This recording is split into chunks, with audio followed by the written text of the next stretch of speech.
Hi everyone, it's Paul Sonneveld here from Marketplace Masters. It is so great to have you with us as part of this live episode. Now, before we dive in today, just a quick word about Prosper. As some of you will know, if you are heading to Prosper in Las Vegas from March the 10th to the 12th, Merchant Spring is an official sponsor this year, and we generally love to see you there. You can find us at booth 334. We're going to be showcasing our latest AI-powered capabilities, including our Insights Agent, one of the most impactful features we've ever released. You can also get live, hands-on demos tailored to your agency or brand, unlock exclusive Prosper-only discounts that won't be available after the show. And if you're an existing customer, come and talk to us and help shape our 2026 roadmap with direct feedback and requests to our team. We're also going to be meeting with agencies and potential partners to explore co-marketing and growth opportunities. So if that's you, come by and say hello. Just scan the QR code on the screen to book time with us, and let's connect in Vegas. All right. Now, welcome back to Marketplace Masters. Today's conversation...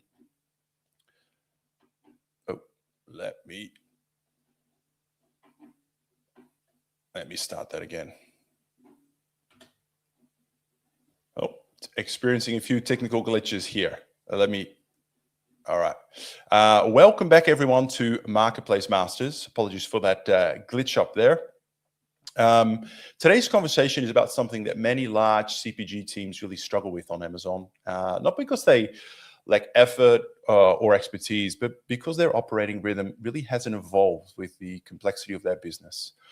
So late February is typically when plans meet reality, and KPIs are everywhere, but often decisions can be unclear. New items stall because ownership is fuzzy, and many teams spend too much time reacting instead of executing.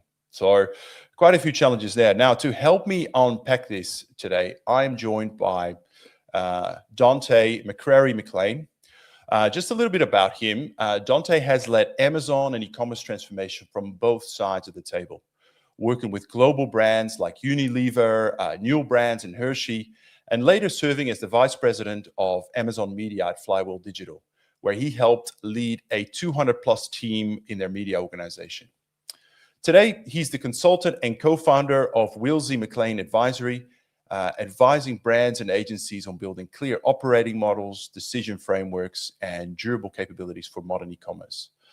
So specifically in today's conversation, we're going to walk through how really large CPG teams can tune up their Amazon vendor operating rhythm, from KPI decision scorecards to new item launch governance to the few workflows that actually move the business forward. So you're in for quite a meaty topic, and I can't wait to get into it. But first of all, Dante, great to have you on the show. Welcome. Thank you so much for having me. Excited to be here. Hey, just before I fire my questions at you, they're loaded and ready to go. Just a reminder to our audience, if you are watching us live, we'd love for you to participate in this session. Ask our questions, and I will just nicely handball them. I don't know if that's an Australian term, to Dante, who will do his best to answer them as part of the show. So if you're on LinkedIn, put them in the comment section. If you're on YouTube, do the same, and they'll flow through to us. All right, let's kick off. I guess, in my intro, I mentioned, February is typically a time where it's sort of a lot of this sort of comes together, or it comes to a head in terms of the challenges. But Dante, why do you think Q1 is really the best time to tune a vendor's team's Amazon's operating rhythm? Yeah, no, absolutely. I think Q1 is a fantastic time for a couple of reasons. Number one, you're kicking off the top of the year. You're still settling into the realities and reconciling what transpired from the previous year, particularly if you are on that January to December fiscal cycle. Moreover, that late February time period, it's really early enough such that you can tune without panic, and you've got a late enough evidence and not just opinions to be able to react to the realities of what's transpired over those first 60 days. But then you can also pause, reflect, and make sure that you are actioning against what transpired into the future state. Another key component and sort of rationale as to why that late February Q1 time period is fantastic is that Q1 often exposes friction early. And so whether that from a vendor perspective, you've got some inventory constraints, your forecast is starting to drift a little bit based off of what you previously anticipated would happen. Maybe there are some content gaps in the mix and agency handoffs by way of budgets not necessarily making their ways into the right players' hands towards that later of the end of year time period. You've got some time to be able to take a beat, pause, reconcile, and making sure that you are moving seamlessly, successfully deeper into the annual cycle. And moreover, another key reason as to why that beginning of the Q1 time period is fantastic is because, generally at the bigger CPG organizations, your annual plans are, quote, set, right? But the inputs are unstable. And some of those inputs can be budgets, priorities, and accountability, or availability and promo cadences, and as well as media efficiencies. And so you've got the opportunity to recognize that there is a little bit of a set structure from an annual planning perspective, but those variables are ones to which you can manipulate to either reconcile if you are going off of the rails, and or supercharge if you are doing fantastic and you want to add some fuel to the fire. So that first quarterly time period where you have top of the year, some bit of early signals, and you have some variables to play with, make that late January, February time period opportune to make some changes. Yeah, sort of enough for some cracks to appear in the overall process and disciplines, but not too far down the road for the consequence of those to be sort of unrecoverable for the remainder of the year. So, okay. Well, there might be vendors listening to this and they're saying, well, actually, Dante, we're good. Everything is sorted. Everything runs so smoothly. But what would you say to them? I mean, what signals would tell you actually your operating model isn't working as well as it should, before, we really see the big impact and results start to dip? Yeah, that's a great question. And there may be folks that are currently tuning in that are in that position, and that's fantastic. I say there definitely are other variables or signals that are in play before there's perhaps fire and or revenue implications associated with the state of the business. And the way in which at Wilson McLean Advisory we like to think about it is in these 4 leading indicators pre-revenue. So first and foremost stems down to meeting proliferation.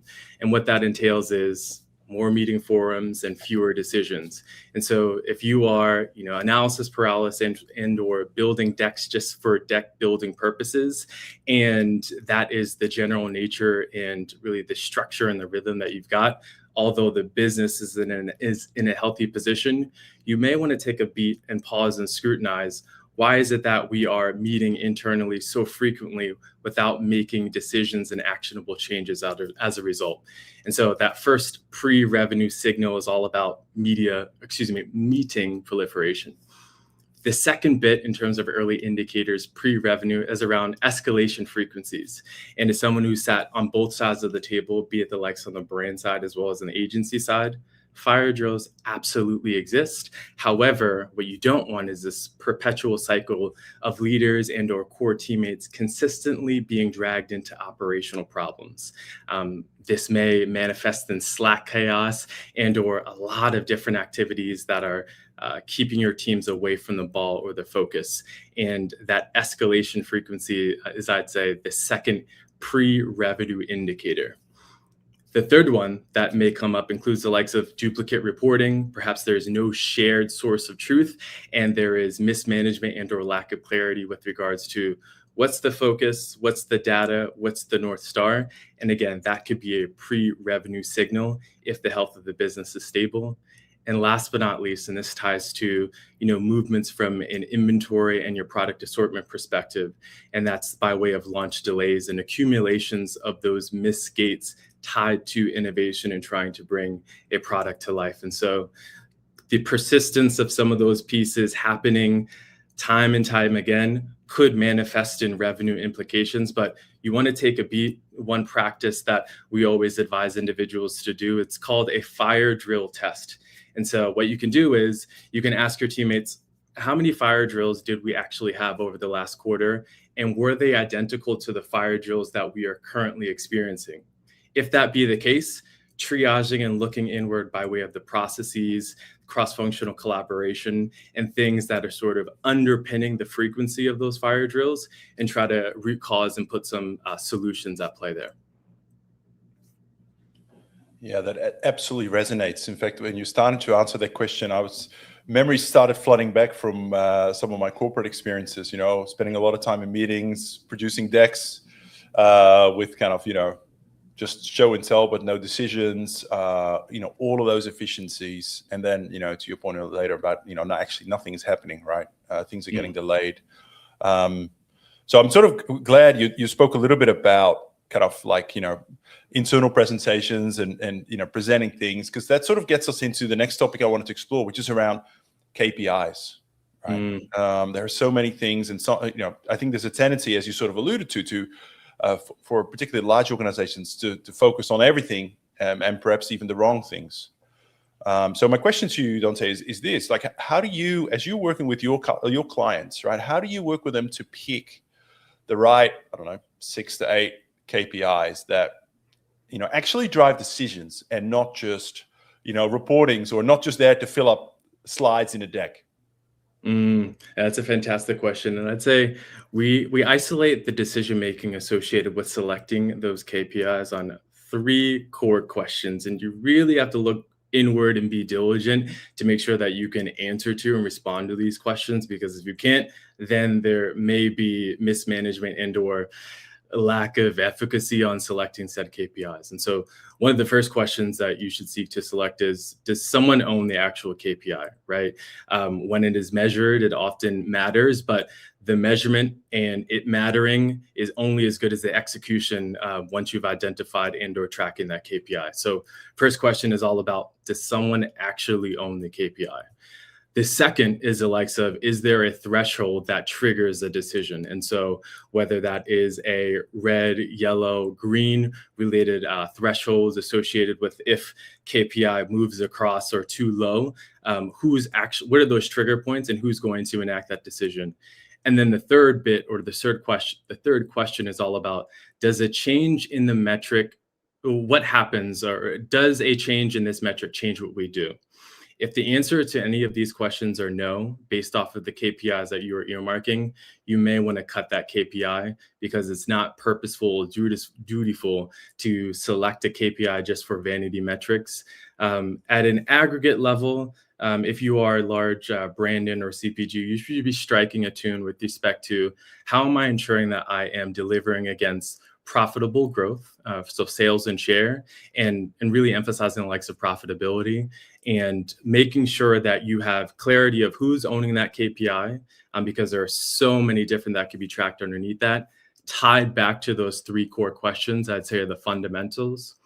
For example purposes, and just to provide you a couple of maybe the 6 to 8 KPIs that you should be steadfastly tracking, as well as having owners and those triggers against it.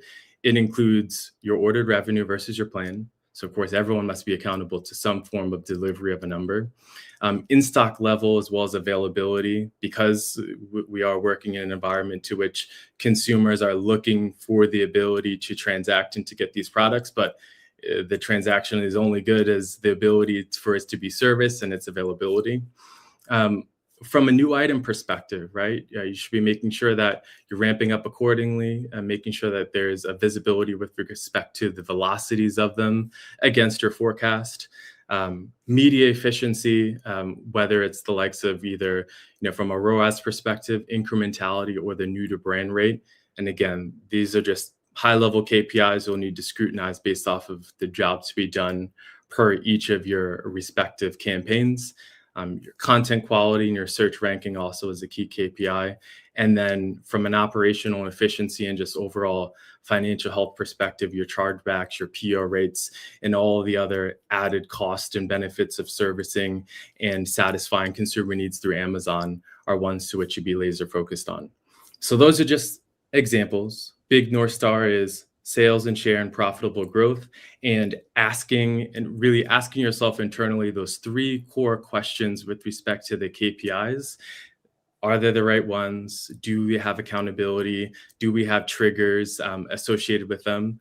Those will help to isolate what truly are the 6 to 8 that matter most, and you will make a change as a result. Thank you. Yeah, that's very helpful. Particularly around the, does any behavior actually change if a KPI changes? I'd love to, I mean, are you able to provide maybe just to really make it clear to our audience, right? Maybe an example or elaborate a little bit more in terms of, in your mind or based on what you've seen, what does good ownership of a KPI look like? And that link between, thresholds and action, I'd love to sort of, can you maybe give us an example or where you've seen that work really, really well? Yeah. And so first and foremost, KPIs, as I previously mentioned, you've got to tie it back to the level of accountability. And so who are the teams and or the players when the going gets rough and or when we are really successful as well are going to own the number to trigger the decision to take action. And you want to make sure that you are tying those actions to time-bound due dates, as well as visibility of what action was taken and its implication towards the rest of the team, the rest of the business health, etc. Good ownership reduces politics, and the systems decides when you need to actually execute or escalate, excuse me. And just to tie it back to a material example, right? When we think about one core KPI, which can be the likes of in-stock rates and that KPI, if I am at a large manufacturer and or a brand or a CPG, the owners, and this dependent upon the complexity and the organizational structures, some CPGs still have center of excellences, some from an e-commerce perspective sits between both sales and marketing teams, etc. But in general, jumping back to the KPI example of in-stock levels, we know that the supply chain and the vendor ops lead are going to be closest to the ownership table with that specific KPI, and say your target for that KPI is 95% or greater. And so that is the job to be done. That is the focus. What are some of the thresholds, whether it is green being 95% higher, yellow being somewhere in between or lower, and then red perhaps being significantly lower? Identifying what those actual figures are between yellow and red, and then what are the subsequent protocol to enact change as a result. And so again, just going down this very simple example, maybe the yellow trigger for your in-stock rate, if green is over 95%, yellow is between 90 to 94%, the owner of said KPI has the accountability or the responsibility to investigate the root cause. They've got to flag it to perhaps their cross-functional teammates, particularly if there's media activated against the in-stock rate and you're not going to be able to turn a favorable conversion. You don't want to draw eyes or media to it, making sure that your teams and those that are closest to hands-on keyboard and campaign activation are taking action accordingly. You may also want to broadly share out the likes of what's happening to other teammates. So that would happen within like the yellow tier of triggering. If you are below that 95%, call it 90 to 94%. Now, if then you're going to go down to the red territory of that specific KPI, again, we've got clear owners. We know who's going to be doing what. Perhaps at that point, you are escalated even further, right? Not just to your cross-functional teammates to enact change, but maybe if it's below that 90% threshold, you want to trigger that to your executive leadership because there could be big visibility by way of a specific item or launch. You also may want to initiate, some purchase order reviews or really going deeper diving into triaging. You may also want to consult your Amazon counterparts by way of your vendor manager or whomever to get their support on trying to root cause and or providing some solutions and pivots.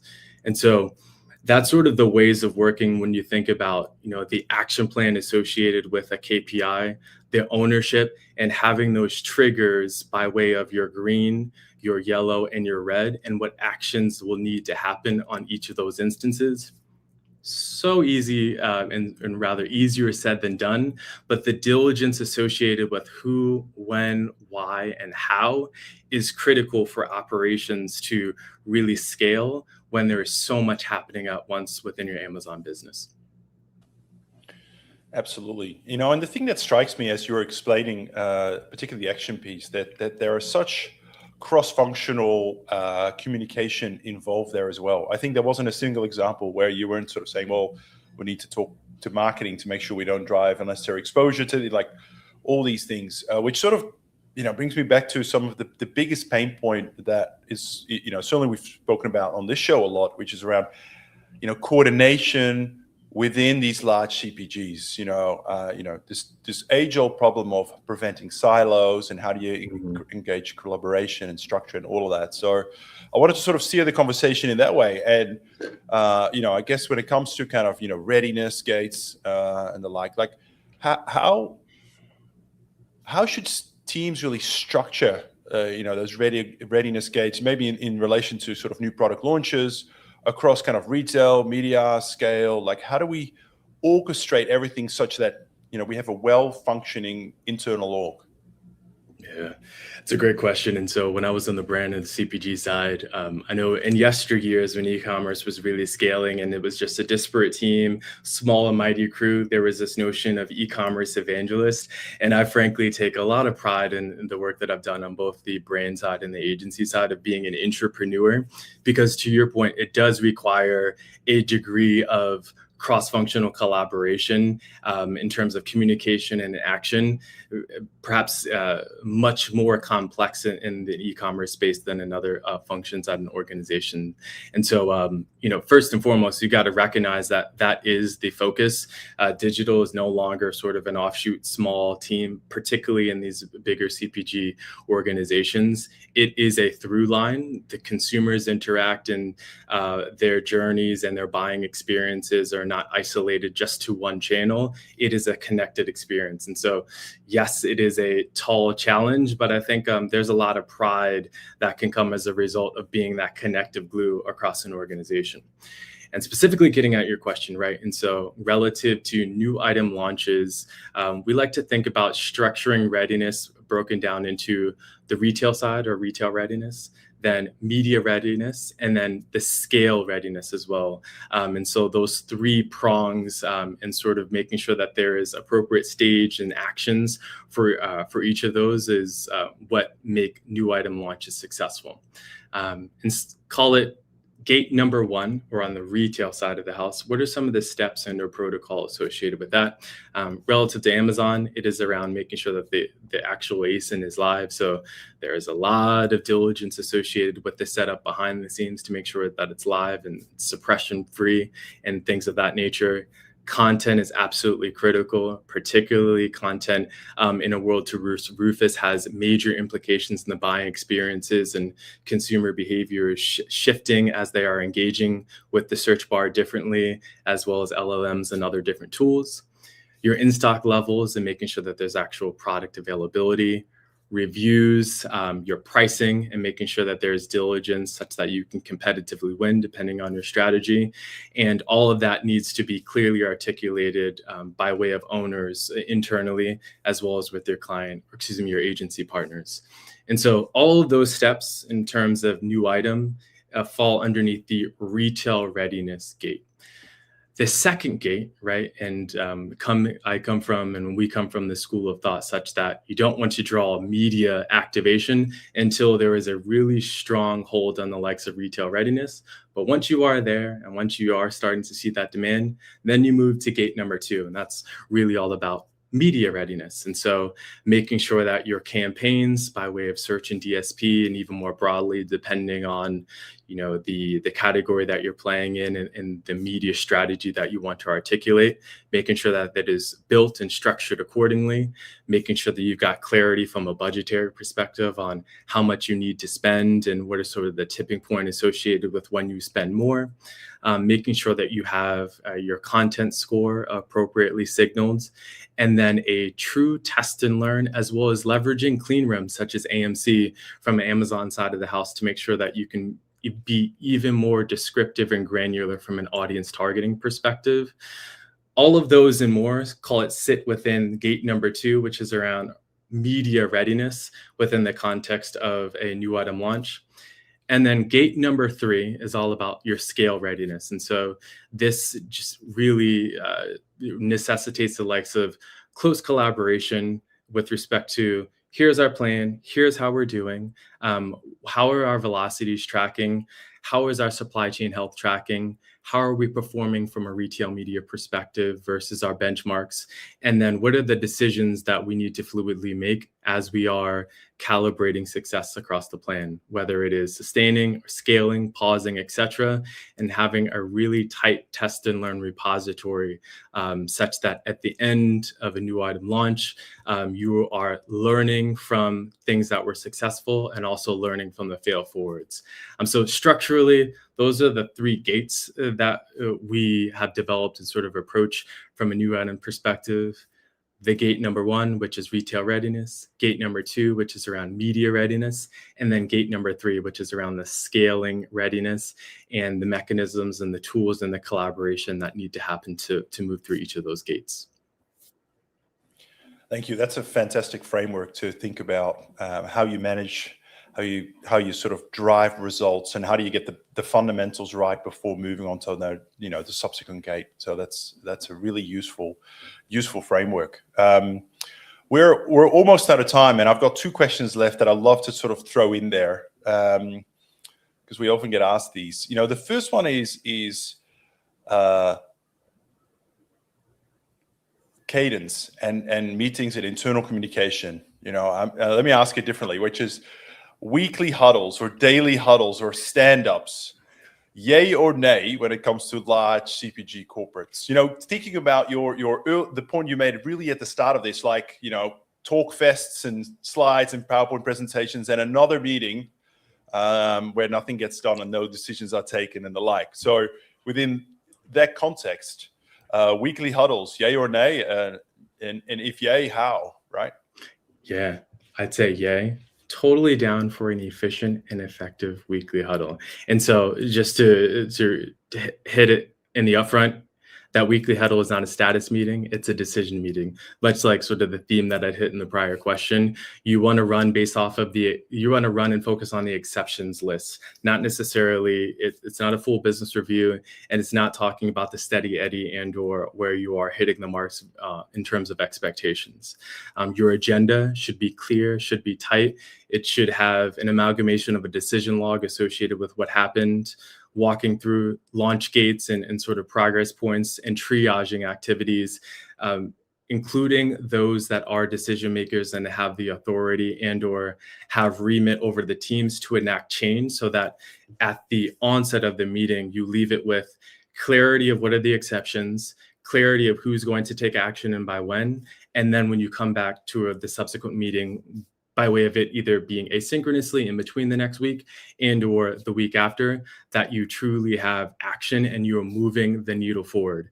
Another component, which I think sort of ties to the cultural aspect of working within the e-commerce space, knowing that it takes, the collective team to make things happen, is it could be a powerful opportunity within that weekly status, just to celebrate those wins, not to harbor on it, because there are different forms for that. But affectionately, at my last organization, one of the key things that I like to do every Wednesday is stand up and sort of shout out my teammates in this Win Wednesday style.